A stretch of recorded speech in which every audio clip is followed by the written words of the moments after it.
Good morning, everyone, and welcome to New Mexico Above the Line. I am Elizabeth Stommer. I'm the Executive Director of Stagecoach Foundation, and I'm just super honored to be able to be part of this event. Today, we have an exciting panel of people to talk and tell us all about their experiences as producers in New Mexico. I just want to do a quick little thing about Stagecoach. We're a nonprofit here in Santa Fe, New Mexico, co-founded by George R.R. Martin. And our mission is to provide free training for New Mexicans in front of and behind the line camera and be able to bring up work opportunities. Whew, a little nervous, excited to be in this wonderful group of people. I'm gonna pass the baton off to Steve Graham, who is our moderator for today, and to get the show rolling. Welcome, Steve Graham and gang. Fantastic. Thank you very much, Liz. Hi, yeah, I'm Steve with the New Mexico Film Foundation. This is the first of 4 panels that we're doing at the beginning of the year here for Above the Line. This is following on the heels of the Above the Line events that were initiated in the Santa Fe Film and Digital Media Commission and the Santa Fe Network.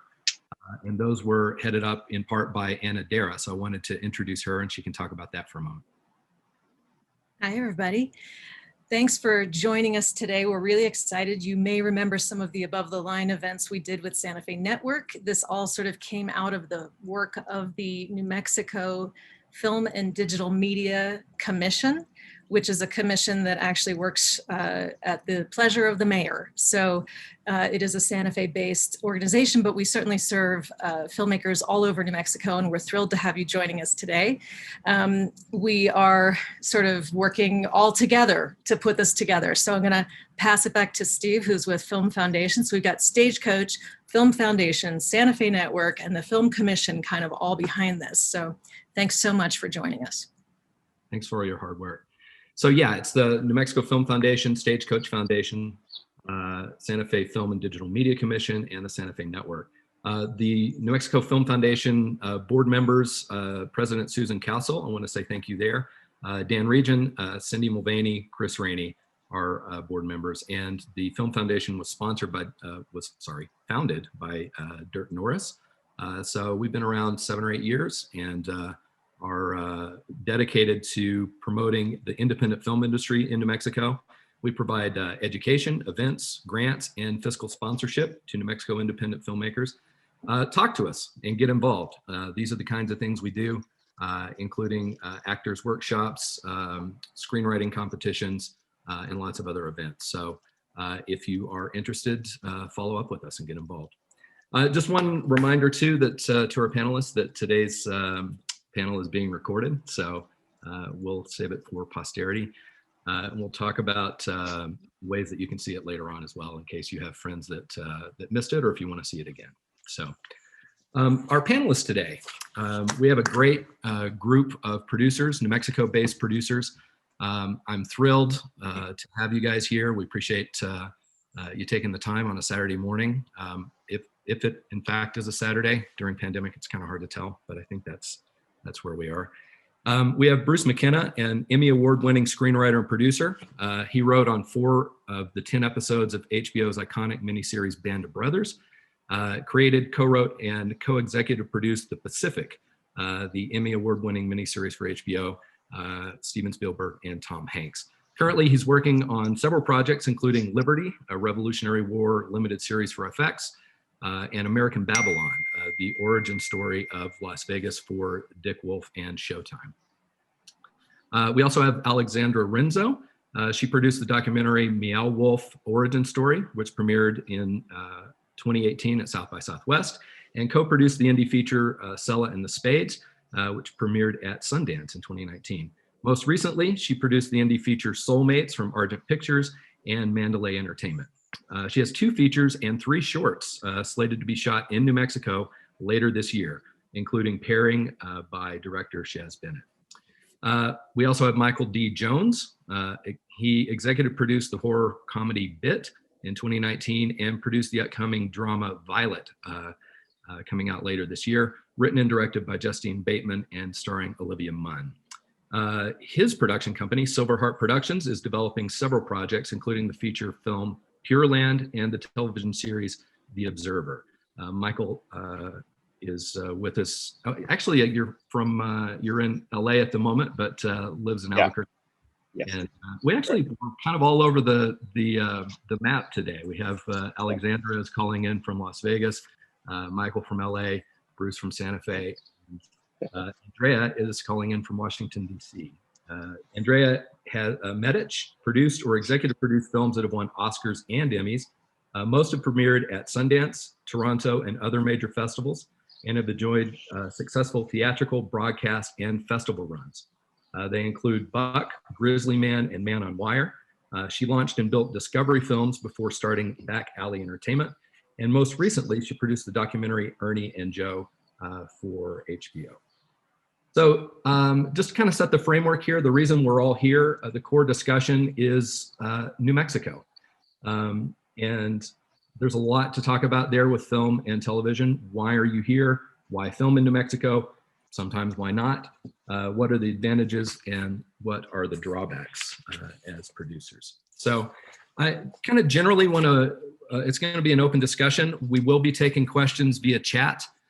So the attendees, if you have questions, fire them off in chat and we will try to get to those as we can. And you know, if any of the panelists see something on the chat that they want to call attention to, that's fine too. So,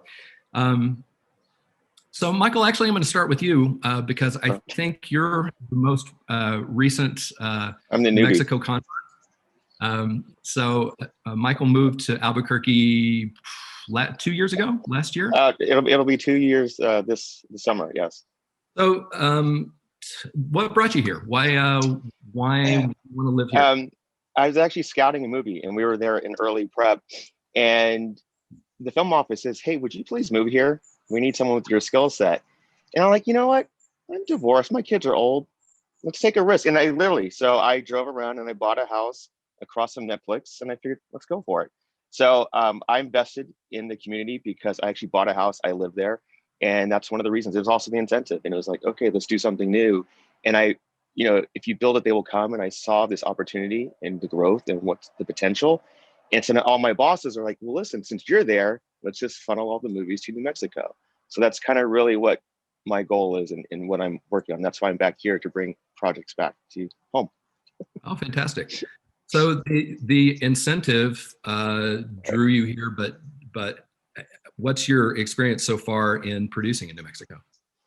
I've done one project so far. We were slated for 2 last year, but then COVID hit, so we kind of stopped. So now we're revamping everything. So I'm getting those ready. I did executive produce a short for Sundance, an Indigenous project, which we did in Santa Fe, which is fantastic. And I've been working with the film office and meeting the crew and setting up my office. So I'm getting all that in place, but we're ready to start bringing things in there in March and get things rolling. Fantastic. So Alexandra, you also relocated here. So what was the draw for New Mexico for you? To be honest, it was not film. It was family. My family was out here. I was in New York City for 10 years as a stage actress and working in theater predominantly. And my dad got sick and I came home to take care of him. And, I only tell that sometimes because I think you never know what windows or doors are going to be in front of you. And sometimes you just walk through them. And I happened to be here for family and film started calling.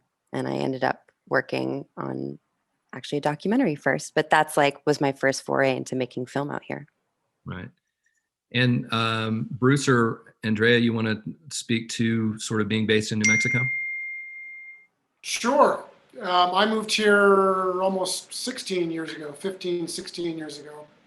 And I moved to get out of Los Angeles, to get my kids out of Los Angeles and get away from Hollywood. So I did not move to New Mexico with the idea of producing, really, and primarily I was a writer, but I did create a show that we filmed a pilot in New Mexico and then spent, every year developing things, either that I've written or that other people have written to try and film here as much as possible because it's nice to be here as opposed to Los Angeles. So, that's been my experience.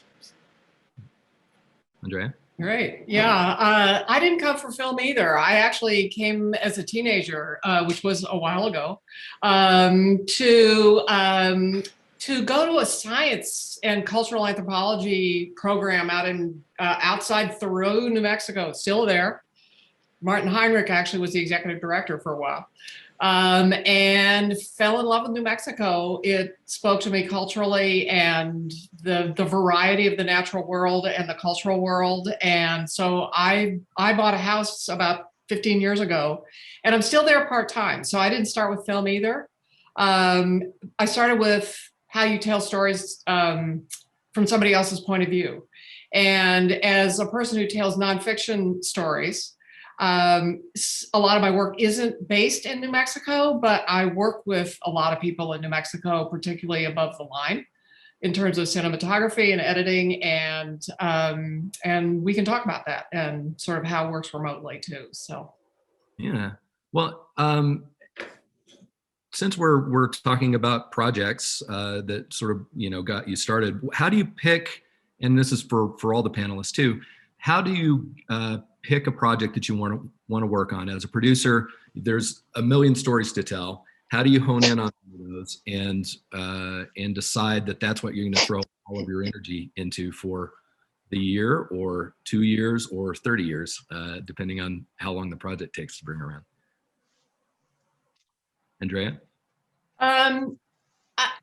That's evolved over time. I think probably some of the things I looked for earlier when I was at Discovery had to do with what was going to fit the Discovery brief and also what was going to be commercially successful. So for me, it's evolved as I've gone along and as I run my own company and this was true at Discovery too, but I am interested in nonfiction stories because to me, if you tell a nonfiction story with as much emotional power as a fiction story, you've hit the sweet spot. And you can really change the way people feel about themselves in the world and about other people and about the world that they're in. And so for me, what I look for are ideas that have layers and depth. Not a single issue. Many nonfiction films have a single issue that they're tackling. For me, it's the nuance, it's the multiple layers. It's that which can inspire your mind and your heart, but also look at things with a very nuanced eye, and again, with an eye toward great depth. And then the other thing for me, profoundly, is the team. And sometimes I help assemble those teams, but it's a core team of people. It's such a collaborative process that becomes increasingly important. How the team works together, how it is brought together, how we work with one another, how we share ideas with one another, how receptive people are. So the nature of the team has also become increasingly important. So it's the cross section of those two things. It's the not just the idea in the abstract, but the depth of the idea and the compatibility of the team and the creativity of the team. You tend to work with different teams on each project, or I do. Yeah, I have some repeats either in the editor. I work very closely with editors as we can talk about what it means to be a producer versus an EP and those kinds of things. And I've worked several times with some directors. But generally for me, what I've found is that you do need to assemble a unique team for each project.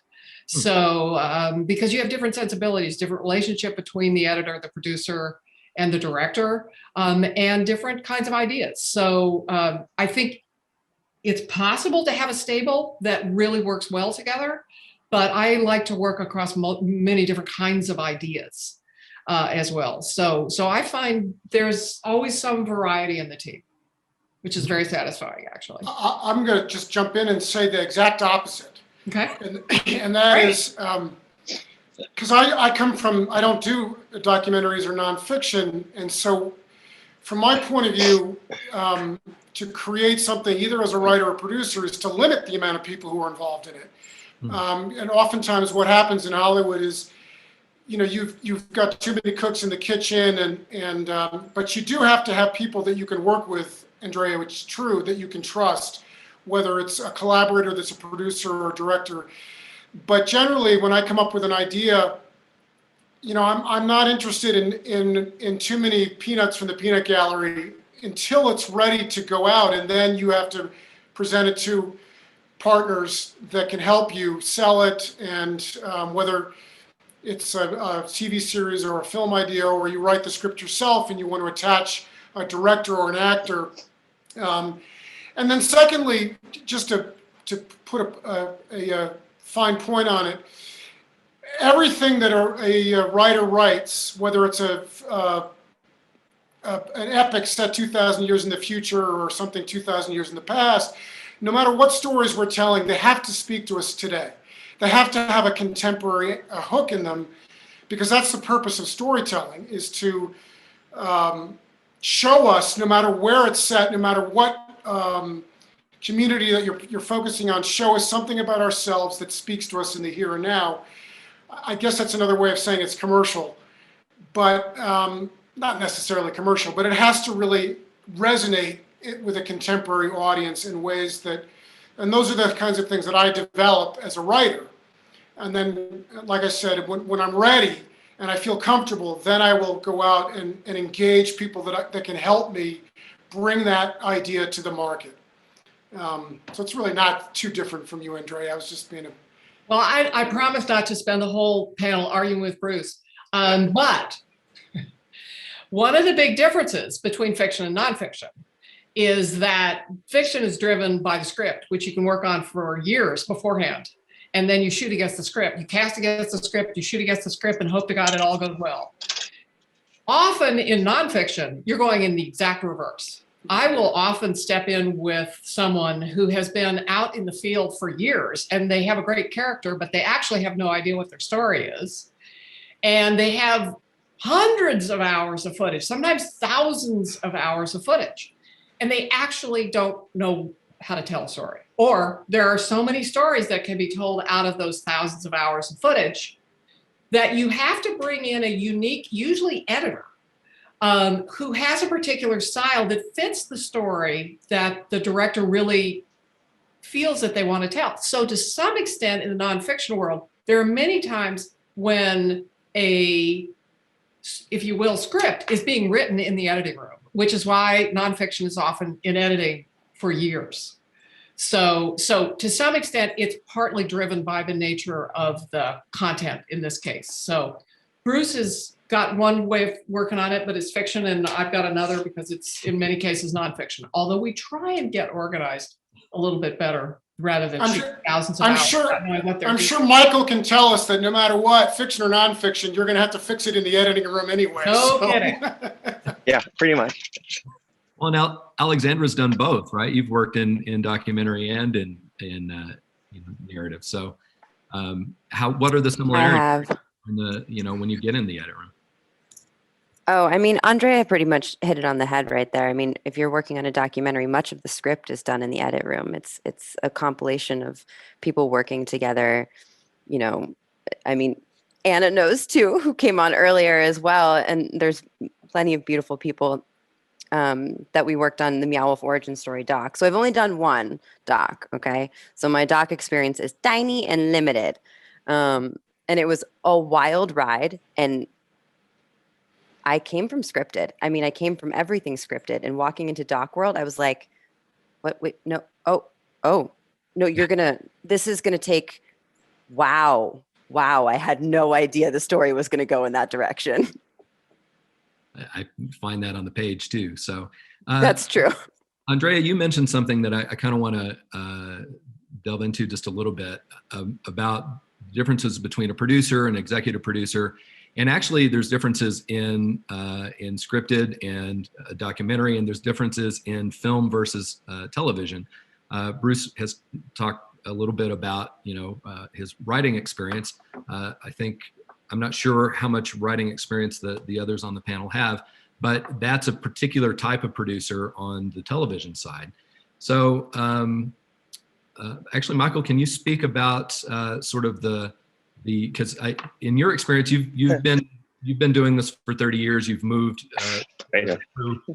through the ranks, and you've also moved across different, from reality to scripted and kind of all around. So, can you talk about the different types of producers? And yeah, I mean, I started off in TV for 10 years. I did reality. I was on Unsolved Mysteries with Robert Stack. I started off as a PA, and 7.5 years later, I was one of the segment producers. And that's how I learned. And, everything is transformed. And I've primarily been a line producer, really managing the budget and the schedules and assembling the crew. And now segueing into the creative.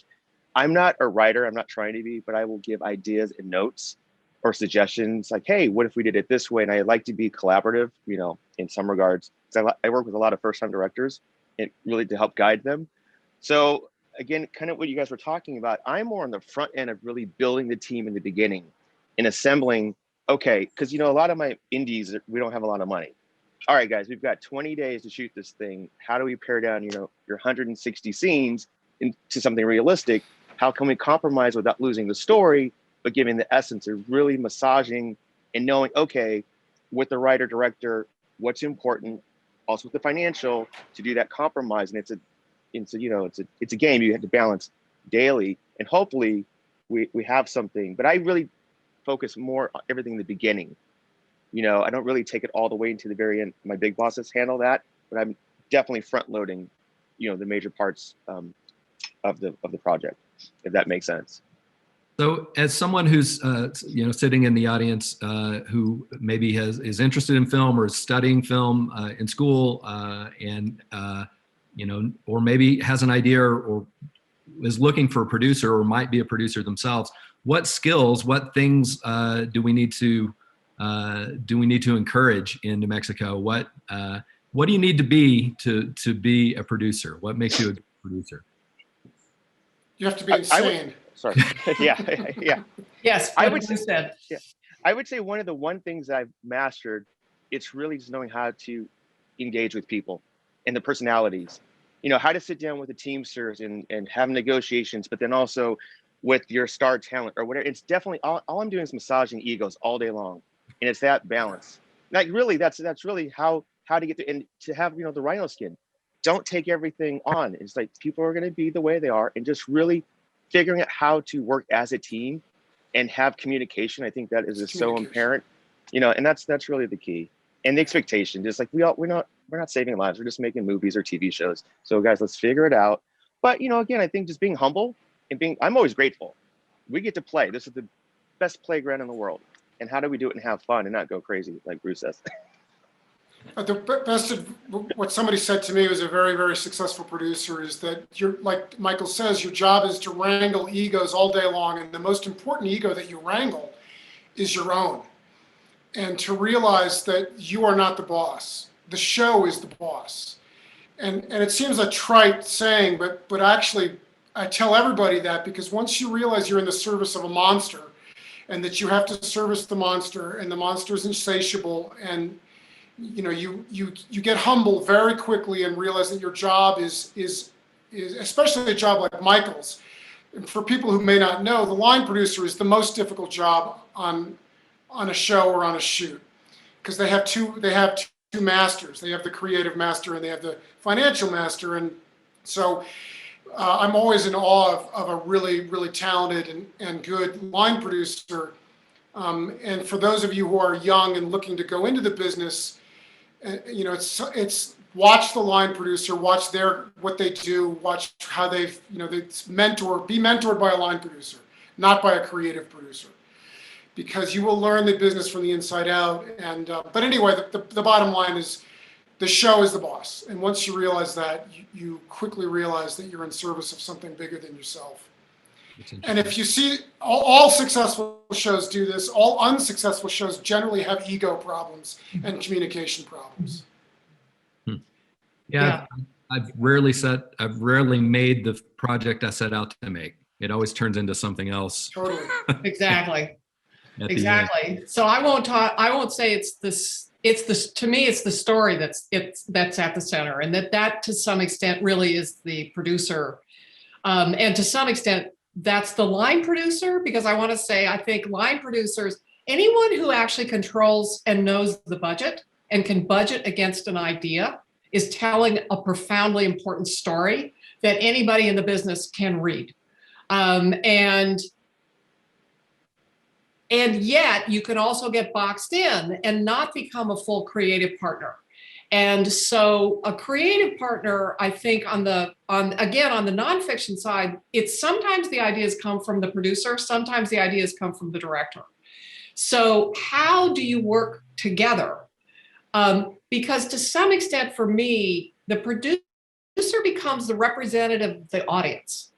And the director may have a very strong idea of what he or she is trying to do, but is so close to the characters, to the subjects in the nonfiction world, that they're telling the story for the subject and not actually bringing it to the audience. And so to some extent, the producer, the creative producer, becomes the person, I think, who brings the story, again, back to that which is reaching the audience that the team intends it to reach. And so I think that's a very important component of being a producer. And I'm just, again, speaking of the nonfiction world. We can talk about EPs later, because that's, or we can talk about it now, depending on what you want to do, Steve. Well, since you brought it up, I mean, you've been on both sides. Oh, I'm sorry, Alexandra. No, let the conversation go. Great. Andrea's been on both sides as an exec at Discovery Films, and so can you talk a little bit about that, about the EPs that get involved, everyone who has a stake in it, and I'm sure, well, I'm sure all of you have some experience with the dreaded notes calls from the studio. From EPs. Yeah, so I think, again, as you said, Steve, there's so many different kinds of EPs, and it is different in the studio world, it's different in the fiction world, it's different in the nonfiction world, it's different in television. So at Discovery, the EP really was the person who was, in fact, looking for the story and sometimes helping assemble the team and putting together the financing, but also making sure that the story, in this case, fit the mission of Discovery, as well as the filmmaker, as well as the director. So in fact, I spent a lot of time at Discovery Films protecting the idea of the director and the producer to bring it to its full flower, and running interference internally. So what I do now as an EP is actually what I would like to be called is the fairy godmother, because I do everything. I'll help assemble the team. I'll help bring in financing. I never put in financing. And EP credits are now being sold, literally sold for certain specific amounts. And I'll work all the way through distribution, but primarily on the team assembly and creative side. So unfortunately, fairy godmother is not recognized as a credit. So that's why I still take an EP credit. We should talk to the PGA about that. I'm sure we could put in for that. Well, someone just asked, Felicia asked, what's the difference between a creative producer and a line producer? And I know that you sort of said what the line producer is, but then on the other side, what does a creative producer do? Well, I'll take a stab at that, because first of all, a really good line producer can be also a creative producer. The best notes I got on the Pacific were from our line producer, who was struggling with an enormous show that was over budget at first. And, so we didn't know what to do, and we had to cram, 28 days of shooting down to 23 and per episode. And so he actually came up with some ideas that were tremendously helpful for the story. And a good line producer, as I'm sure Michael knows, does that. So a creative producer is either somebody who wrote the material and has a stake in the show, which is mostly the case in television.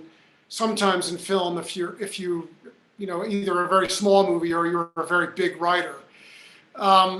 And then a non-writing executive producer, somebody that might shepherd it in, like Andrea said, a fairy god person that has brought it into a studio or assembled the writer and the directors, and they will often give notes that are creative, and sometimes they're fantastic, and sometimes they're not. But runs the gamut. I always look at the credits in a movie and see how many executive producers there are, and generally, the more executive producers there are, the worse the movie is. As a general rule, not always, but so that's a good little trick to when you're at the movie theater. Just to pull us back to sort of getting a project started, for those of you in scripted, or if you're writing a script, what is it about a project that attracts you to it? If I'm a screenwriter and I want to get my film made, what types of projects are you looking for? What do you look for in a script? What do you look for in a in a project that makes you want to produce it? Alexandra? I knew you were going to throw that to me. I was like, I've just been listening. This is great. God, what do I look for? I mean, honestly, I look for people first. I actually am really drawn to people. I'm a people person. So I'm a big community person as well, which is one of the reasons I've stayed in New Mexico, and I'm so in love with and fascinated by and interested in making movies here and making film here because of this community. So community is a big one for me. It's truly what I look for first. And then I want stories that feel representative of the world we live in today. I want stories that have depth, like Andrea was saying, that are complex.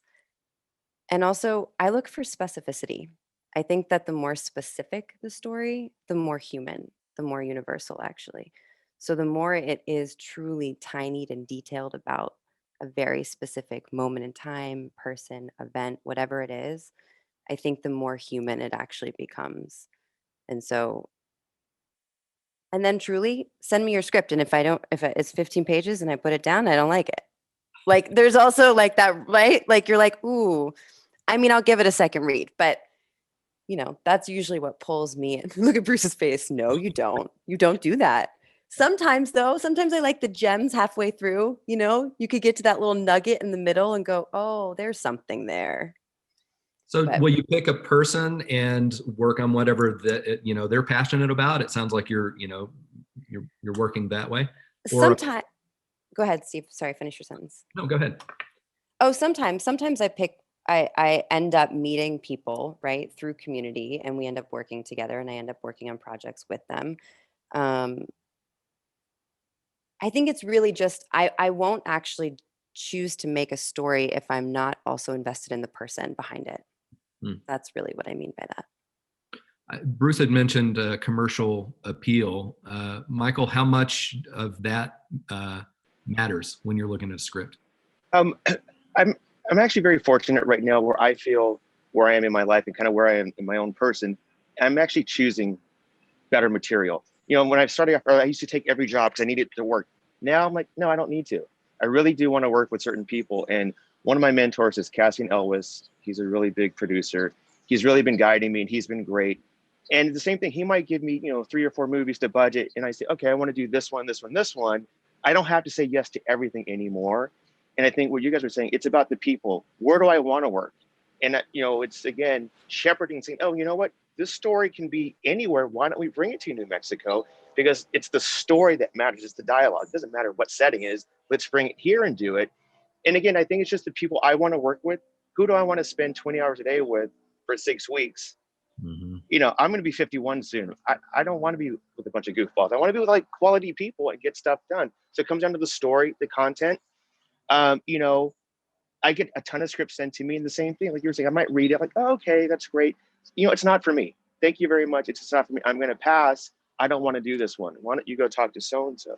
But I think really it's just about the material, what matters, getting stories out there. It's the human condition. I like biopics, things that are just strong. Like I have some friends that do Marvel. I don't want to do Marvel. That's not me. I like them. I don't want to do them. I'd rather do the small little indie that maybe 10 people might see, but it's going to change your life somehow. And that's just, I have to have some passion. I have to believe in it. So that's kind of how I work. I just like to add one other thing. It builds on what Andrea, all 3 of them have said, is when I get a project or a script, I'm looking for how how unique is the voice? And when I say commercial, I don't mean Marvel commercial. I mean, can you sell it, and can you, and that doesn't mean it's a big $100 million movie. It could be a tiny little thing, but it's got a great idea, or you have a unique voice. And so many young writers, and being a showrunner and getting scripts for staffing, and they emulate other scripts. They think they fit a template for what it is to write a script. And yes, there are certain rules and regulations of script writing that you need to sort of adhere to. But what I'm looking for is a really strong voice, and everybody has one, inside themselves. And that generally, even if the script is not well written or it's not a great idea, if the writer has a really good voice, you'll pay attention. So that's me. Can I just jump in real quick, Steve? Because I keep seeing all these questions in the comment section, which are awesome, by the way. Thanks for all the questions that are really great. I see a lot of you asking, like, how do we even get to that point of picking, like, how do we send scripts to people, or, that beginning stage of things? And I just wanted to clarify that also when I said community, right? I started producing because I was an actor who didn't want to wait by the phone. So it literally came out of me and my friends sitting right in a basement in New York City being like, all right, we have a 6-pack of beer and we have no money. We're not getting phone calls. What are we going to do? Let's make our own work. So it truly came out of necessity. I didn't go to film school. It came out of scrappiness. And so, for some of these questions I think also that's what I mean by community. Who are your people? Who are around you? Who do you want to create with? Where do you want to start creating? And truly just the smallest thing you can do, just start making, right? You have these little iPhones have incredible cameras right now. Like they do, like go outside. We're in a pandemic, I know, but like your little pod people, like there are ways to start to make things, I think, and just start to challenge yourself with your friends even. Anyway, that's all I was just thinking about. Like, how do you start? Well, in that answer, I'm sorry, go ahead. No, I just want to reinforce that because Alexandra, I was having the same thing. I was looking at the chat, and it's so challenging, it's so difficult, and it is particularly difficult now during the pandemic. So let me just reinforce by saying community is those people around you, and that's one of the great strengths, I think, in New Mexico is that there are extraordinarily creative people around you. And financing is often an extreme barrier. And so you want to actually get into a situation where you're actually working in a collective, where you've got a friend who's really stronger in cinematography or sound or whatever. You're working with each other and creating together. But I would also say, even during the pandemic, there is a lot to be said about the bigger community. And this is certainly true. The nonfiction community world, et cetera, is smaller than the fiction world. And people know one another, and they get to know each other through events like this. And it's right now, sometimes actually being involved in IFC or IDA or any of these organizations, these conversations that people are having, their panels, asking questions, getting yourself connected to people so that you expand that community, and you know who they are and they know who you are. So there is a lot of work to be done in that. And I think some of it can be done during this time, because also what's happened is that the barriers have fallen from the standpoint that there are now hundreds of people from all over the world participating in these things. You're no longer just in New Mexico. And so there is some strength to be found in this new world. So I can't reinforce enough the idea that being connected in as many ways as you can through your immediate circle and then looking to that larger circle really makes an enormous difference in your ability. And we can talk some other time about the fact that, yes, there is no sustainability for producers. They are often the last people paid, particularly in the nonfiction world, and that really sucks. And a lot of us are working on that, including Sundance, and trying. That's why people elevated the notion of producer to creative producer, because people were like, you're expendable. And the producer is often the last person paid. So we can talk about that too. Yeah, I was just going to add that 10 years ago, the path to being a producer in New Mexico led through Los Angeles or New York, or 15 years ago. And that's changing. The pandemic has probably put a bit of a roadblock in the way. But, you know, with Netflix coming in and other platforms and streamers looking at what's happening in New Mexico, when I filmed my pilot here 7 years ago, there were 2 crews, you know, and everyone knew the 2 crews, and you wanted one of those 2 crews, and we were fortunate to get one, and they were fantastic. They were as good as anybody in Los Angeles. Now it's been expanded greatly, so it's I'm not going to say easier, but there's more opportunity to learn the craft of producing from the inside out in New Mexico, as opposed to having to move to Los Angeles. For those of you who are on this panel, you know, look at the people on your screen, find out what they're working on, find out what they're filming, find out who their friends are, find out what their studios are, you know, ask for jobs. You know, everybody that I know that is, you know, let's say in Michael's position, started off as a PA. Everybody I know, the line producer of the Pacific was a PA at one point in his early 20s. And then he got a job as a 95th AD, and then he, you know, got this and did that, and crawled his way up. And then he was joined by a young woman who was another line producer on the show, who did the same thing. Now they did it in Los Angeles and they did it in New York. So, you know, I made my career in Los Angeles when I started and then moved here. But that's what you have to do. You have to network. It's about communication. It's about asking.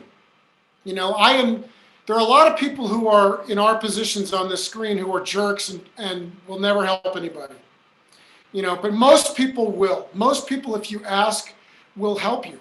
They'll suggest things to you. You know, you have to be clever about it. You can't be obnoxious about it. You know, I don't like getting scripts sent to my home. I won't open them. They go right in the fireplace and they burn, because my lawyers told me never read them. But, you know, if you see me on a set, or you see me on a panel, or you see Alexandra or Michael, you know, just say, hey, you know, I want to break into this business. What's the best way? And I'll just finish with this. When I moved to Los Angeles, I had no experience, nothing. I was no film major. I had no idea. So what I did is I got a list of everybody from my college that worked in Hollywood. I emailed everybody on that list. It was over 200 people. Some were 80 years old, some were 24 years old. 10 answered me.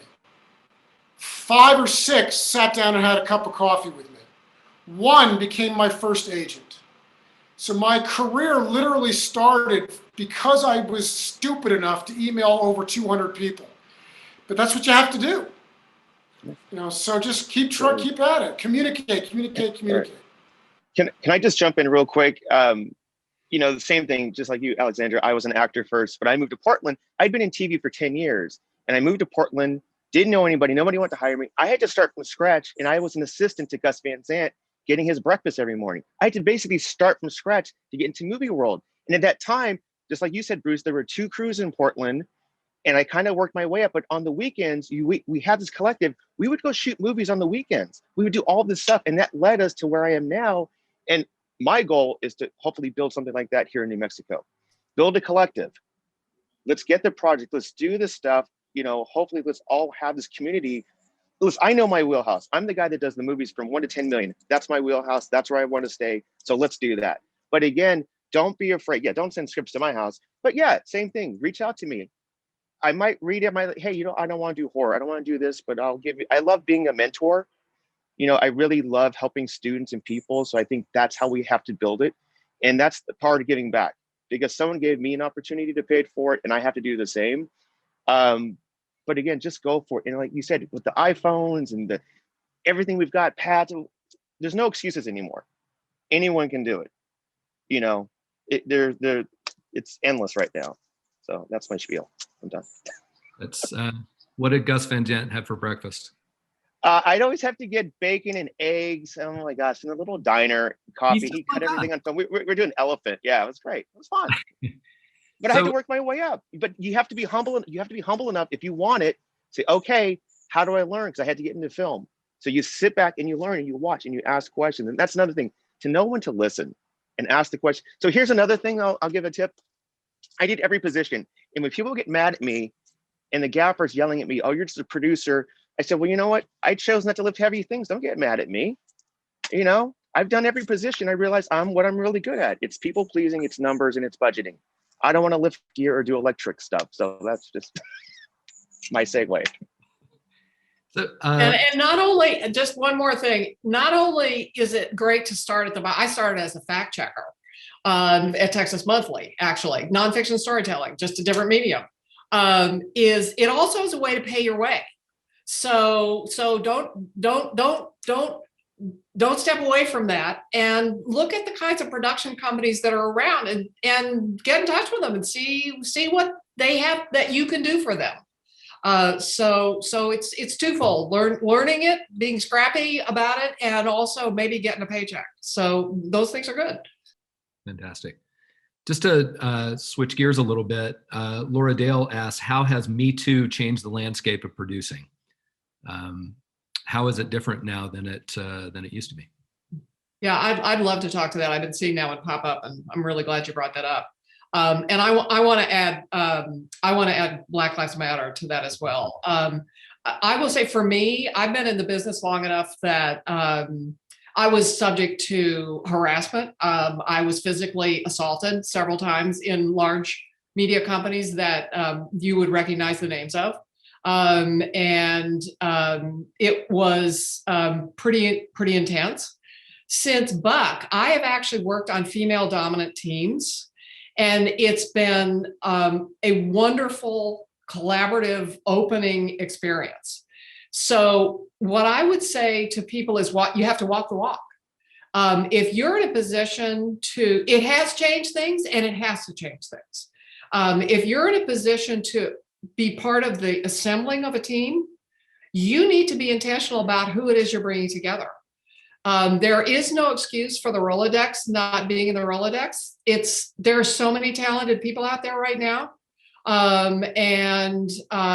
You need to be, I think every one of us needs to be assembling teams that are multiracial, multicultural, gender representative, that again, work with that story, but those of us who are in a position to assemble teams have to do it. So it has changed things. I think it's changed things for the better, certainly for my experience. And I personally will never again work with, and they have all been men in my experience, although I know that's not the case, the people who think it's okay to yell at other people. It ain't happening.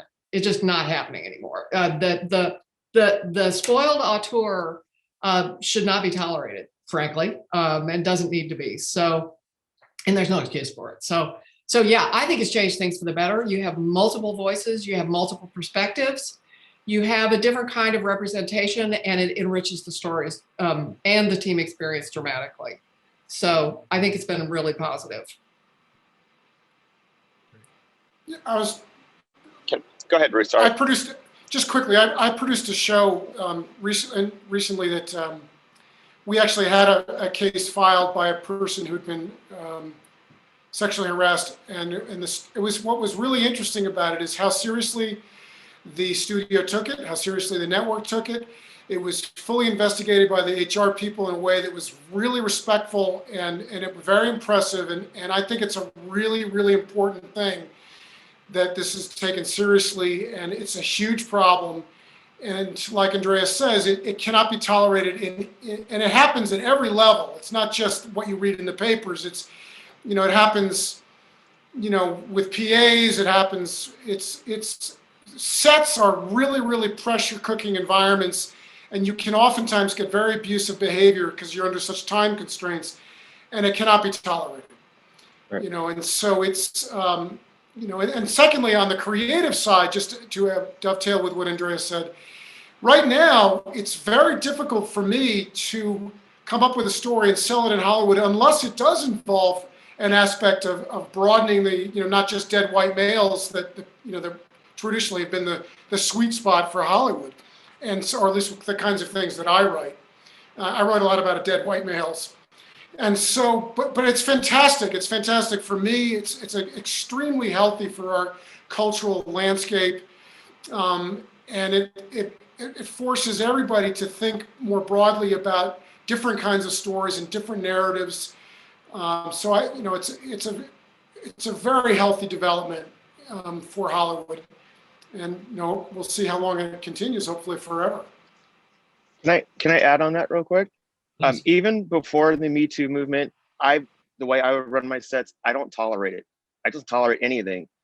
Like I said, if something's very toxic, I'm like, hey, we're gonna have to remove you. Or even if directors have gone off the handle, I'm like, no, it's not gonna happen like that. You're gonna treat everybody with respect, because that's just the way it is.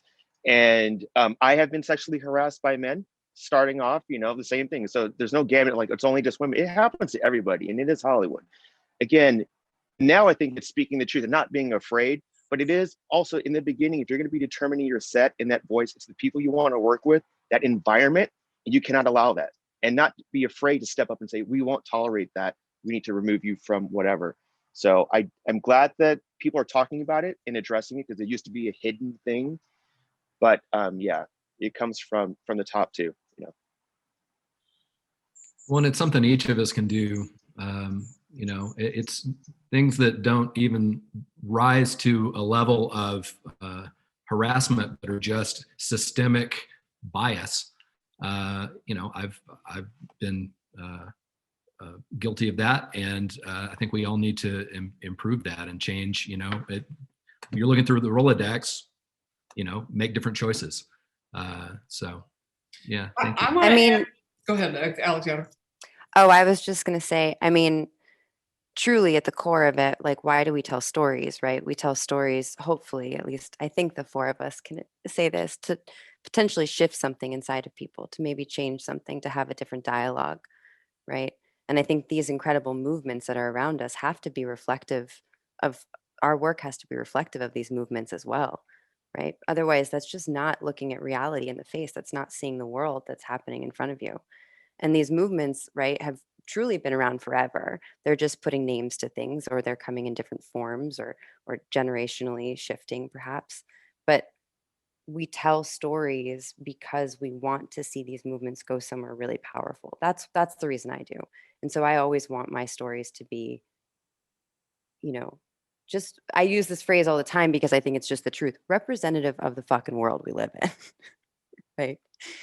And I'm very grateful for things like the Me Too movement and Black Lives Matter, and things that are allowing people, truthfully, no offense, generationally perhaps, to like look at something in a different way, right? That are really having to look at things head on. And it's just, fuck yeah, it's great right now. I want to add to that. I couldn't agree with that more. And I work with a lot of young directors and producers now. That's primarily what I've been doing over the last 10 years, although I'm still helping produce films. And I've been working on one currently, and I want to add the pandemic. I want to add stress. I think one of the things that is remarkable, and this is generational, younger producers and younger directors are taking better care of their teams. So the young producer that is working on the film that I'm currently working on, we went through the whole pandemic. We had a weekly check-in, and it started every time with, how are you doing? How is your family doing? Is everybody well? And it's particularly acute in the nonfiction world, where a number of us know some of the directors and producers who are working on these films. They're in war zones. They're in intensely difficult places. And people frankly, they get PTSD from those experiences.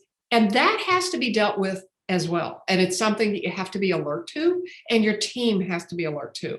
And that there are life consequences to this, in terms of, what do you choose to do next? Do you choose, because people are if you're in a war film, they want to come after you to do another one. Maybe you do something completely different. But there is a mental health aspect to what we're talking about that stems from a number of different things. There are so many stressors, and I just want to acknowledge that is now an active conversation in the work that I'm doing and in the mentoring that I'm doing and in the younger producers and directors that are assembling teams. And I applaud the move. It's really great to see. It's smart to address that. I mean, it's, the hours are long and the demands are great. And for so long, we've just And the pay is awful. just been grinding people down, so it's good. So, so to move on, if you've chosen a project, you have a passion for it, and from a scripted standpoint, now it's time to put, and also for documentaries, you have to find a director. Maybe that was part of the process to begin with. But can we talk a little bit about finding directors and talent, actors doing the casting that gets the film to the place that you want it to be? Or the television project. What do you do with that? Is it, do you start these projects with people in mind, or do you take the project out and try to find someone? I'll just, from my point of view, my projects are usually higher budgeted than a lot of the things that we've been talking about. And so it's impossible to really get them going without thinking about attaching talent and, what used to be called packaging, which is now maybe changing. But, I call it rotisserie Hollywood. You got your script, you work with your producers. What I do at my stage in my career is I call my agent up, get the script to the agent. The agency then says, well, we're going to prepare a list of, 40 directors that will move the needle. That's the term, that will move the needle so that, people will pay attention. And then we would send it out to one at a time. So it can take up to a year to do this, which is very frustrating sometimes. In television, to people that you think can make a difference. In order to shortcut that, you usually, and I'm sure Michael and Andrea would agree, and Alexandra, you're going to learn this very quickly. You go to the people that you've worked with in the past. When I have a script that I feel is ready to go, I will think of the directors that worked on Band of Brothers or The Pacific, or people that I worked with on Six, or the person that directed my pilot, or and I have a personal relationship with them, and then they say, well, it's not for me, but you should think about so and so, and it's just it's always relationships generally. I did just attach a very talented Black director from London on a project that I've been working on for years, and that was completely through my agency. It had nothing to do with me or my relationships, and I was shocked because it's so hard now to get, at least in television, to get people attached. But it comes down to either your relationship with your agent or your personal relations. It all comes down to communication, I think, and I think Michael and Andrea can speak to that as well as I could, or better. Michael, how do you pick talent for a film? Again, I don't really. The way I kind of work is I'm focused more on the crew and everything else, and I'll have another producer who's going to handle the talent. So, like, for instance, if casting gives me a project, he's like, "Hey, we've got this movie. Like, I just finished one with Lena Headey, Sam Worthington, and Barbara Hershey. We just wrapped it right before Christmas. They do all that stuff. I handle everything else. So I don't even deal with the casting. But the ones, like right now, I'm using Angelique Midthunder in New Mexico. She's casting a couple of projects that we're bringing. So we might have a list, and I'll work with the director. Who you're thinking about? That's great. Let me go behind the scenes. Let's start finding the money, all of those elements. So it's about having an idea beforehand. But I'm not too much involved in the casting. I might, give some notes, but I'd let the counterparts. I like doing all the other stuff that I maintain. Well, as an actor in New Mexico, what could an actor in New Mexico do to get in front of these projects, both that are being filmed in New Mexico and also elsewhere? They can send it to me. I mean, everyone can just go to my website and send me whatever. And again, if it's casting, if you're an actor, I'll send it to the casting director. Here, I've got Angelique. She can look at it. If you got a script, I might I'll take a look at it to a certain extent, for sure. Yeah, just when I did my pilot here 7 years ago, the producers it was Warner Brothers Television. They didn't want to see anybody above under 5 actor that was from New Mexico. They just didn't think anybody had any talent in the state at all. And so it was a real fight, you know, to do this. And then, of course, we have budgetary issues. So some of them we had to cast locally. But all the leads came from Los Angeles or New York. And that bothered me. And because there are a lot of really talented people live here and don't have the opportunity. The other side of that coin is, however, there are a lot of actors and actresses that live in New Mexico that don't work on their craft. And so if you're a young talent in this state, I urge you to continue to work on your craft at all times. Be in shows, be in plays, work on your, and because you're sending a message that you're a professional. But I think it's different now, and I think there are more talented people here. And the first thing that I would do with a show that was going to be filmed here, let's say it was a Netflix show, is to work with the casting people in New Mexico as well as with the platform. We're not going to shut the door on talent from New Mexico, even if it's unknown talent, because there are really talented people here. You know, so and that's changing, which is good. And I would suspect that you met actors when you were involved with the local theater scene here in Santa Fe. I suspect that you would see local actors in shows and want to use them for. We had this talented actress, Andrea, Alexandra, something Renzo. I can't remember her name. But That's how Bruce and I met. I mean, look, the best actors. One of the things that we did at our theater was to cast people who were traditionally not getting cast in the other theaters. They were from Las Cruces. They were from, you know, a young 23, 24-year-old, because they were eager. They were also would listen to us. And, you know, so it was, we had a lot of really good luck with young actors in not just Santa Fe, but in Albuquerque, and there's a lot of good talent here. And what's different and what needs to happen in New Mexico, and I look at Michael and applaud him for moving here, because that was what was missing 10 years ago. There were not above the line people here that had the momentum to get jobs done here as much as there are now. And so, you know, it's great, because now we can go into Netflix. If I create a show that's on Netflix, I can go into them and say, you know, I'm the executive producer creating the show. We're not going to bring in a bunch of people from LA because the studio is, or the, you know how good the crews are here. They're a wider, broad variety of people that have talent here. And so I think in 10 years, you're going to have completely staffed shows from craft services all the way to the stars who are New Mexicans. And that's a great place to be. It's going to take a while, but it's already started. Netflix's investment here is enormously important. You know, having a governor that believes in film and its economic effects on New Mexico is enormously important.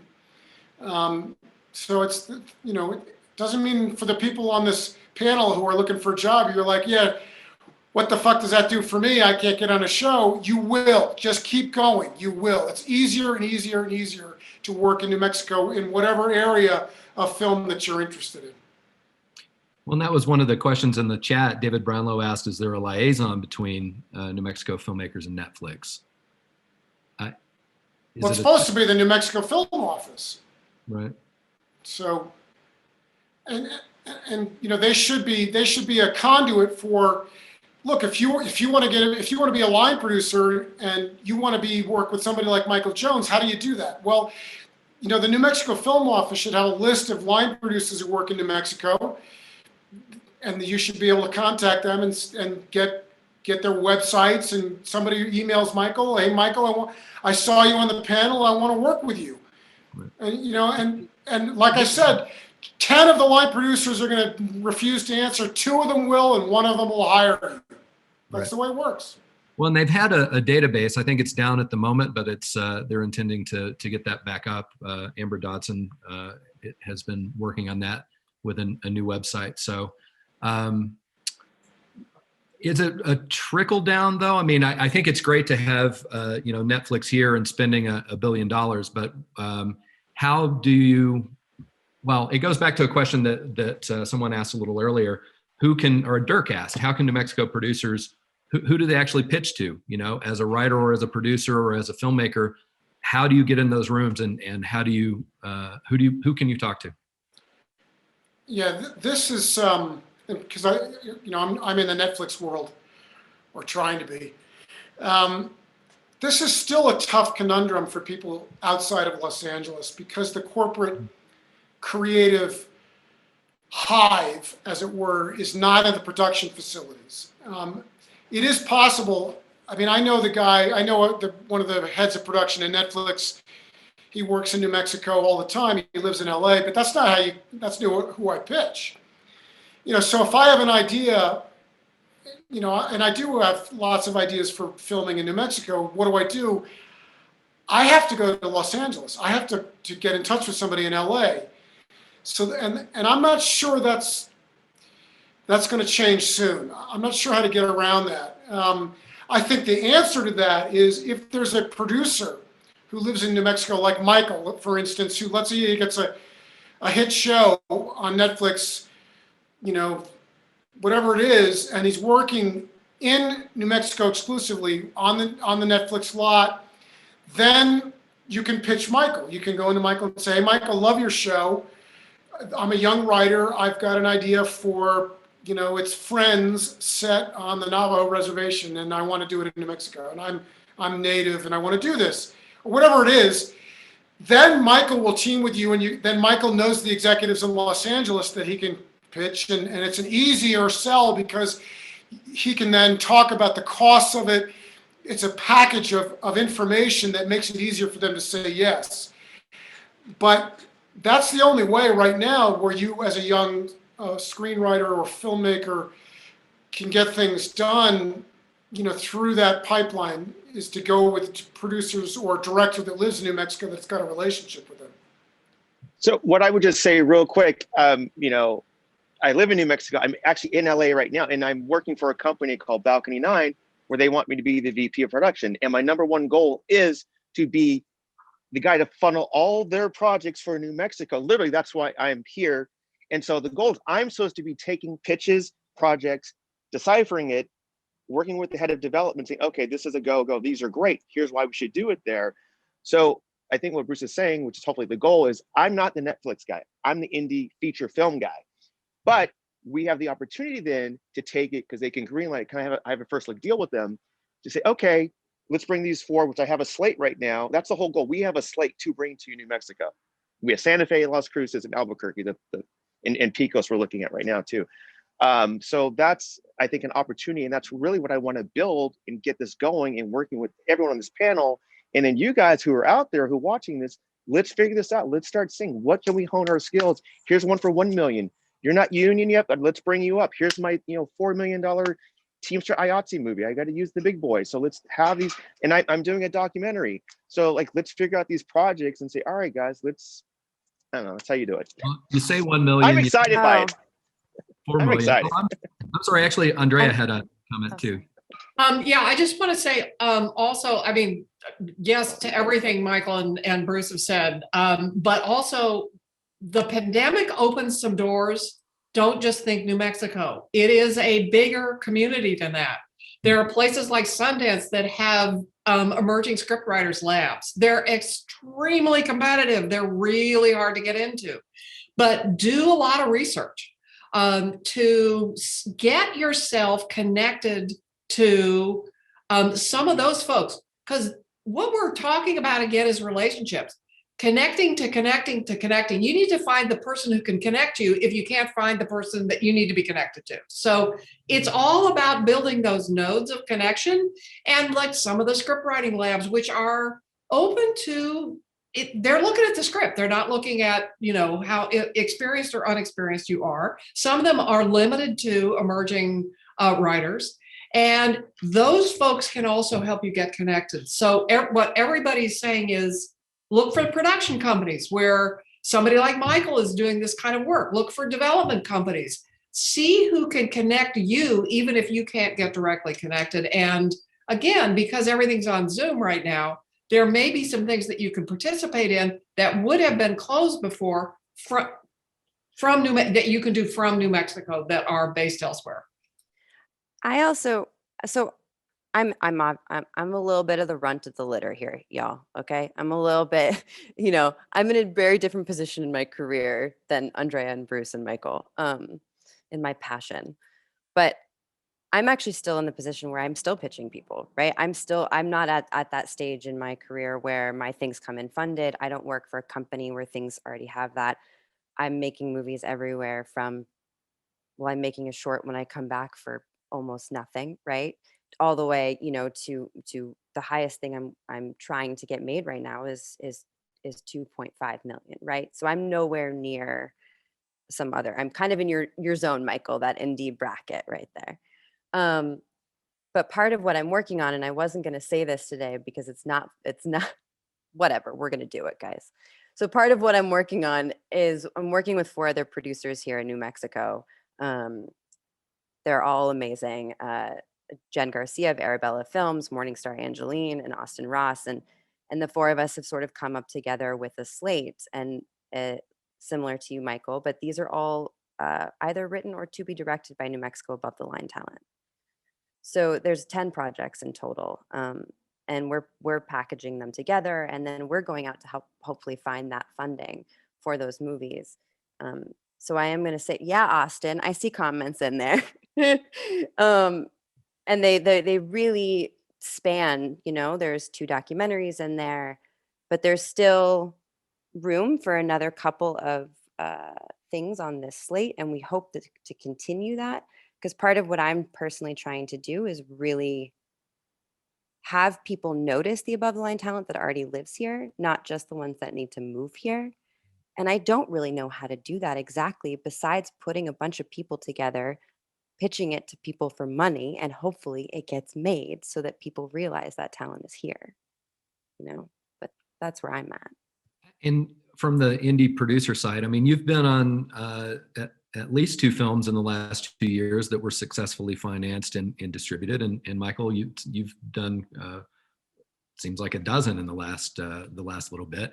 How is that happening? Where is the $1 to $4 to $10 million budget coming from? I mean, it's different in Bruce's world, where it's sort of coming from the top down. If you got Hanks and Spielberg on your in your executive producer list, it's different. How are you guys raising the money for these films? How did they get made? Well, at least for me, I mean, like, I've got a project I've got right now. I mean, the guy's just rich. He's got, millions in the bank, and he's greenlit it. I'm like, okay, that's great. And you're other ones, number in the chat, right? Yeah.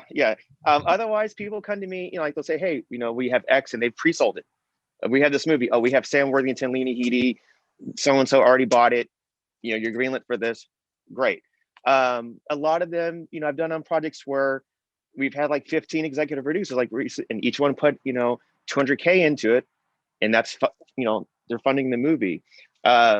I personally have not had to go find the money. It's always kind of come to me and said, hey, Jones, we've got $3 million. How do we make this movie? Great. We kind of shepherd it through that way. And again, even now with this company I'm with, they're greenlighting projects up to a certain, I have to bring a certain package along to it. And the company, they run the numbers. They go, okay, this and this. Okay, you're great. You're greenlit for this amount. There you go. So that's kind of this new narrative I'm working with right now. How much of that is pre-sales? A good portion of it. So like this one company I'm with, they need to at least have 2 names or at least a director as an attachment. And they'll run the numbers and say, okay, yeah, this person is worth this in these markets. Great. We're going to greenlight you up to this amount. There you go. But that's a gambit too. And that's the other thing too, because everyone's talking about, we don't know what's going on because everything is streaming. So those numbers are all off. So those projections are all different. So it's a whole different world we're in right now. But, again, you have your staple actors that they like, who are always going to do well overseas. They're like, okay, we'll give you 300,000 for this person or 200,000 for that. And, that's kind of what I'm learning on that end. I've gone very funny routes. I've literally contacted people on business cards that I picked up at a bar 10 years later and been like, hi, you probably don't remember me, but I have curly hair and I met you at a bar and you had a nice watch. I think you have money and I have a project. I've literally done very, very embarrassing things. And did it work? And sometimes it works, sometimes you never hear back. That's part of it, right? 9 times out of 10, you're never going to hear back. 1 time out of 10, it's going to be your fairy godmother. But I've also taken some, like Andrea was saying, I've taken some pay to play stuff actually. Like I've actually paid for IFP workshops which is, help me out here, guys. IFP, Independent Film project. Film Project. Thank you. I've taken pay to play for But yeah, got film independent, and some of these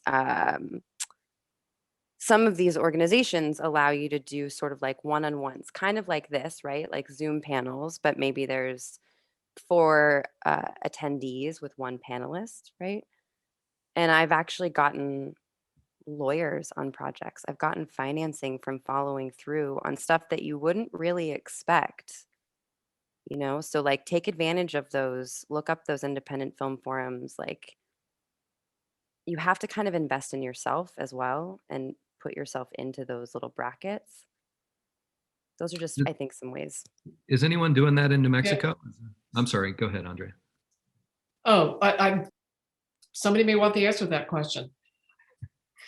I just have some other things to say once that's answered.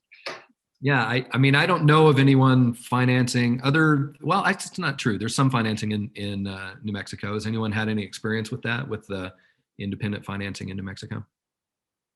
You're talking about private financing?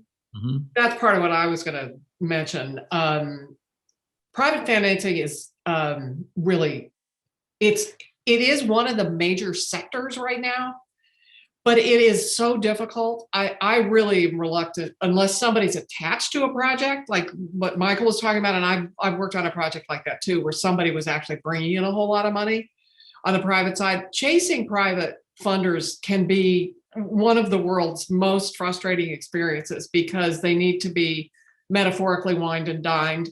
And they often have a great deal of difficulty understanding that there may be no return, 0. And so it can be extremely frustrating. It is happening. Again, it's often more beneficial to have a mediator, somebody that you are already working with or who has some kind of connection that gives the potential funder confidence. And that's true of any kind of funder. And somebody also in the chat asked about crowdsourcing. Right now, that is not working as well for people. People are kind of tired. It is working sometimes for development money, for seed money. So that is one way to think about it. And so on the nonfiction side, so with Ernie and Joe, which is about police rethinking and being retrained to approach the mentally ill around the country. It's a wonderful film. The first financing we got was with a mental health organization, the Lovell Foundation, actually in Arizona, because it was directly their mission.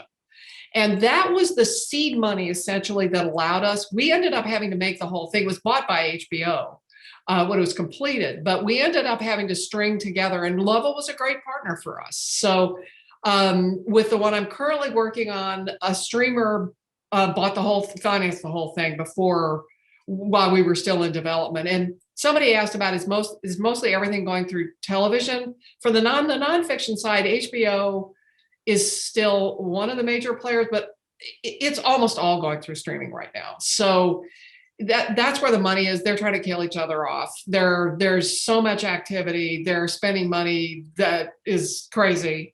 But like a lot of people, they're risk averse. So they want to bet on the sure thing. So again, attaching yourself, connecting yourself to people who have the connections is a great way to sort of get that started. And of course, in the nonfiction world, there are grants and there are foundations like Lovell, or, POV, ITVS, Ford Foundation. I mean, there are a lot of granting agencies out there, and there are, again, a lot of small funds. I mean, Sundance has a fund right now that's putting in modest amounts for development and pre-production for some films. So a lot of research that needs to be done. And you just have to, as Alexandra said, you got to invest in yourself. You really got to do the work. Can I just add? Oh, sorry. I just want to jump on just this one section here for a sec. There's should point out that grants are available for scripted narrative project as well, especially shorts, especially if they meet the needs of the granting organization. If you're telling a story about mental illness, for instance, there are grants available for that. And one of the things that the New Mexico Film Foundation does is provide fiscal sponsorship. And what that means is that we're a nonprofit. If we take you on as a sponsored project, say a documentary, a short, then you can solicit funds from donors who get a tax write-off for it's tax exempt for their donation.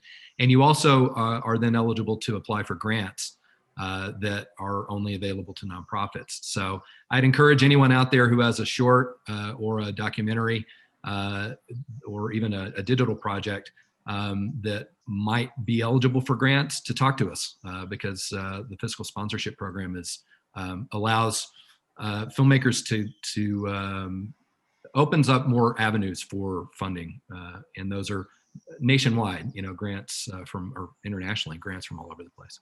I just want to nobody else has brought up shorts yet, so thank you, Steve. I just want to reinforce, particularly in the nonfiction world, that short that you can in fact afford to do also becomes your proof of concept. So, and it will also tell you whether there's a better and longer story in there. So don't, that's a great way to think about it. That's a great calling card, a great stepping stone, and it also keeps your hand in. And if it doesn't work as essentially a pilot for a longer project, it's still honest, solid work that is part of your resume. Same thing I would say, my neighbor it's a New Mexico project and he's a doc filmmaker. And we're talking one night in the backyard and he has this idea. I'm like, oh, that's great. I've never done a doc. And he pitched it. And I said, okay. And so he posted something on Facebook. Within 24 hours, he raised about $24,000 just off of that. That was the development money. I said, go shoot a sizzle. He shot a 5-minute sizzle. I took that recently. I pitched it. We're greenlit. Now it's going to go from a feature into a limited series. And that's all happened within the past 8 weeks. Wow. Just based off of an idea. But again, him putting himself out there, raising a little bit of money. And, again, I can't talk, but it's all set in New Mexico. It's a New Mexico project, but I'm very passionate about it. But that's, again, just taking the belief in yourself and saying, okay, I'm going to take this risk and shoot this, thing. And it was the story and the idea that sold itself. And, we'll see what's going to happen. We have fairy godmothers on one side and fairy tales on the other. It's great. That is a perfect story. I love to hear that. So let's say we got financing, we're into production, and I'm just kind of checking the time here. We're going to run. It looks a little long, you guys. So if you'll bear with me, we'll kind of power through a couple of things. But Bruce talked a little bit about we've moved from 2 crews to 5 crews, 6 or 7 crews in New Mexico. There's lots of talented crew and below the line talent in New Mexico. Let's talk a little bit about production in New Mexico. I know, Bruce, I think, was it 6 that shot here or part of it? No, we shot in North Carolina. We shot in Vancouver. Our 3rd season was going to shoot here, and we got canceled. Okay. So sorry to bring it up. Are there, well, maybe it's more instructive to find out why you didn't shoot here, being based in New Mexico. Well, I mean, just because of the story. I mean, the story took place mostly in the season in Nigeria. So we had to find a place that could double as Virginia and Nigeria, and that's not New Mexico. But we always wanted to come back and film here. Our writer's room was here. So even though that we were filming in North Carolina, we knew we were going to film in North Carolina or the 2nd season in Vancouver, we created the show in Santa Fe. We brought the writers who were LA based to Santa Fe. Wow. And we did it for 2 reasons. One, because the creators of the show, William and David Broyles, live in Santa Fe. and I was helping them run the show. The second reason is we didn't want to be anywhere near the studio executives so, you know, they couldn't interfere or drop in and, you know, bother us. But we were going to shoot the third season here. We were actively scouting. We were in negotiations before Netflix bought everything down by the airport. We were in negotiations to set the show in our studio there. And and the show that I'm working on now with Showtime, if it goes, will film in New Mexico as well. And I'm looking at some of the comments about, you know, the lack of mentorship or the difficulty of getting into crews in New Mexico and the culture in New Mexico. All of this is going to change because of Netflix. Because what's happening, the reason why it was hard to film here is because the wonks in Hollywood would go, there are no crews for us. We have to fly in our cinematographer. We got to fly in our gaffer. We got to fly this guy in. We got to fly that woman in, and it's going to be too expensive. The more the stuff films here, it begins a snowball effect. It's going to get easier at every level in New Mexico to film here. And that means it's going to be easier to have mentors here. You're not going to have a starvation mentality amongst, you know, crew members who are nervous about their next job, so they don't want to mentor somebody because they don't want to mentor themselves out of a job. You know, so all of that game theory stuff that happens in small markets goes away. So it hasn't gone away yet, but it will.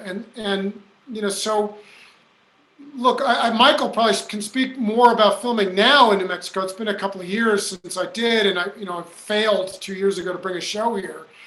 But you know, it's going to get better. It's going to get easier, and it's an exciting time, I think, to be, you know, in the business. Doesn't mean it's easier. I mean, it's still a grind. You still got to make all those connections and hustle your butt off and take chances. And, you know, my first agent had a great saying. He said, in Hollywood, and that means Hollywood is a metaphor, whether you're in Paris or Moscow or Vancouver or Albuquerque, you have to treat the word no as a vitamin that you take every day to become stronger. Right. And it's hard. It's a sucky business to break into. But if you are persistent and you are smart and you know how to communicate and you are humble, even though you may have a big ego, which is important sometimes to make it in this business, you will make it. That's great. Somebody asked, I told somebody we have a no asshole policy on our crew one time, and they said, that's great, but why is Hollywood so full of assholes? Like, I can't answer that. It's every business. Because Yeah, and I just want to put in a plug for again, nonfiction. Obviously, it's got to shoot where it's got to shoot. Right. But I spend a lot of time through all these retreats and festivals that I go to as a mentor and an advisor and a pitch trainer and all this kind of stuff. And I can still remember sitting in front of somebody at Sundance during their summit, and a woman was pitching me this project. She was from New Mexico. And I finally said to her, this is your family story. And she started crying. Don't overlook your own stories. You know, if you want to put New Mexico on the map, think about if you're from New Mexico, if you have a history, think about New Mexico. So start also with your own stories and have confidence in those. And that's a really great way on the nonfiction side to make sure you're producing in New Mexico. But it's also, there are extraordinary stories that need to be told. So I want to put a plug in on that side too. Amen.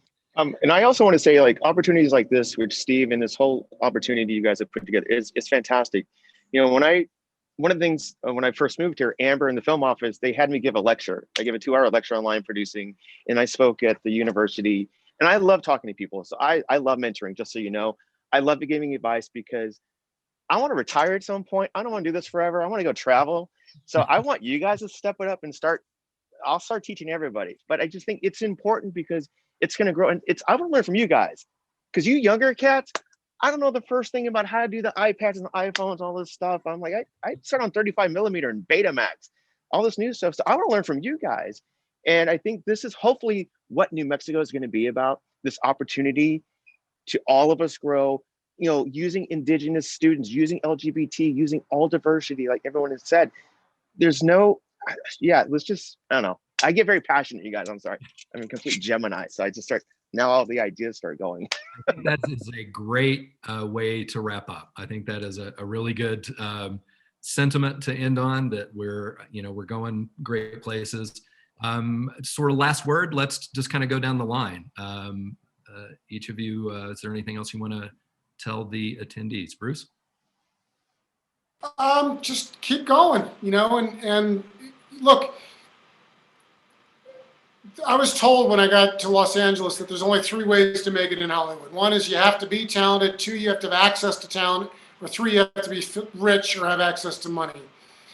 And, you know, but the definition of talent is broad. And, you know, whether you're a line producer or you want to be a cinematographer or gaffer, you want to create stories, you know, just keep going. And I think, I mean, Alexandra says she's the puppy, but she has the best advice of any of us, because she's put herself out there. I've watched her now for 6 years, 7 years. And, you know, it's really, really heartening to partner up, to be involved with other young people who don't give up, who have innovative ways of getting financing, of getting their stuff done, network, meet people, put yourself out there, take risks, contact Michael Jones. I mean, look, if I were a young person on this call and I was a documentary filmmaker, I would make damn sure that I got in touch with Andrea after this conference, right? I would figure it out. I would figure out how to get in touch with Michael. You may not have what they want. You may not be a right fit for what they do, but they may know somebody who is. That's how I got started. You know, so if a schmuck like me can make it, anybody can make it in this business if you try hard enough and you're determined, you're open, you're willing to accept criticism and grow, you're empathetic, you have to have a bit of an ego. You do. You have to think that what you have, you know, don't be blind to that. You can do it. You just have to, you know, be clever and put yourself out there, and, you know, don't give up.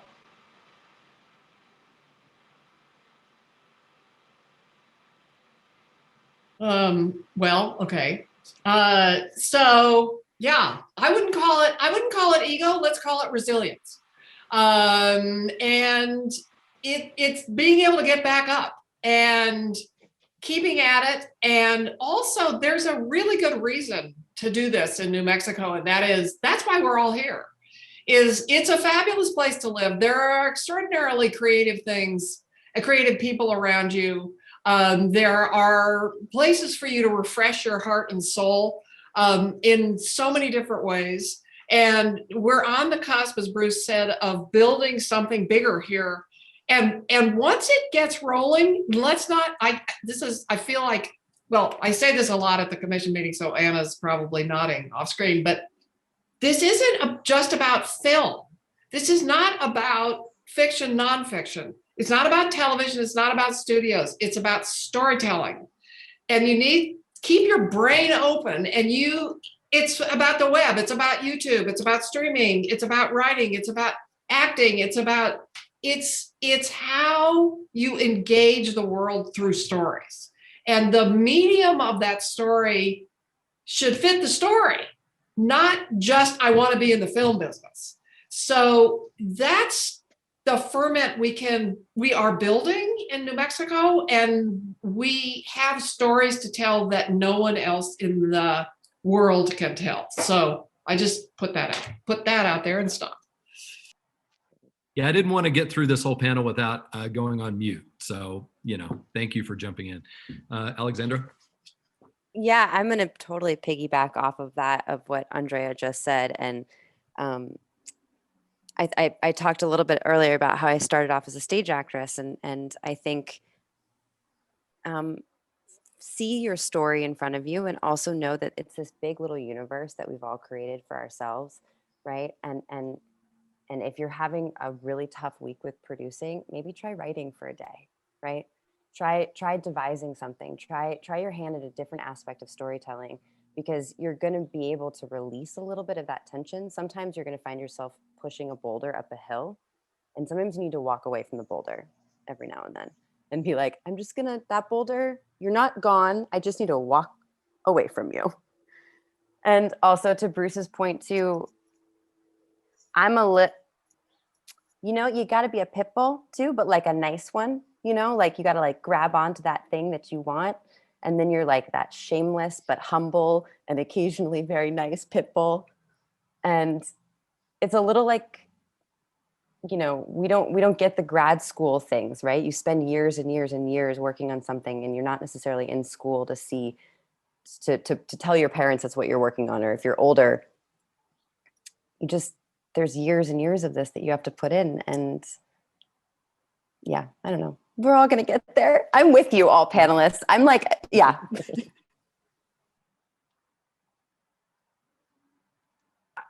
Michael, so I think that gives you Oh, the. I just say, don't give up. Listen, I didn't go to film school. I was an actor at 19. I just, I did some TV shows and I moved to LA. What am I going to do? Like I said, I just worked my way up. You have to be humble. You just have to do, but I still learn. I watch DVDs, commentary. What's the new software program? What's this new thing that's going to help, my skill set? I keep asking questions. Every time I'm on a set, what do you do? What's this new thing? I never want to stop learning. And that's the growth. So that way you can encompass all aspects of what we do, because it is about storytelling. It's about that engagement. It is about working with other people. And whether it's a short film or a commercial, a play, whatever, we're all in the same medium. And how do you do it? And then that's really it. So I'm always pushing myself to keep learning and keep growing and never stop. And I think that's it. I really believe like there's this great collective that's here. And I'm so excited to even meet more of you. And again, let's not let the pandemic stop everything. Let's find a way to be even more creative in, that outlet.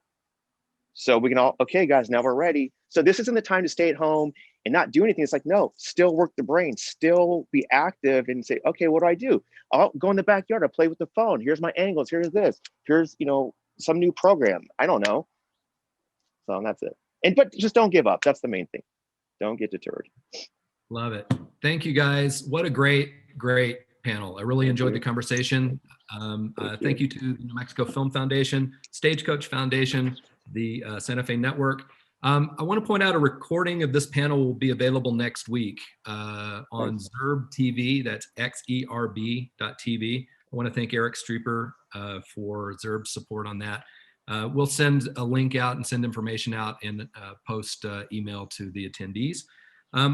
Thank you, panelists. Thank you, Bruce, Alexandra, Michael, Andrea. Really appreciate your time on a Saturday morning.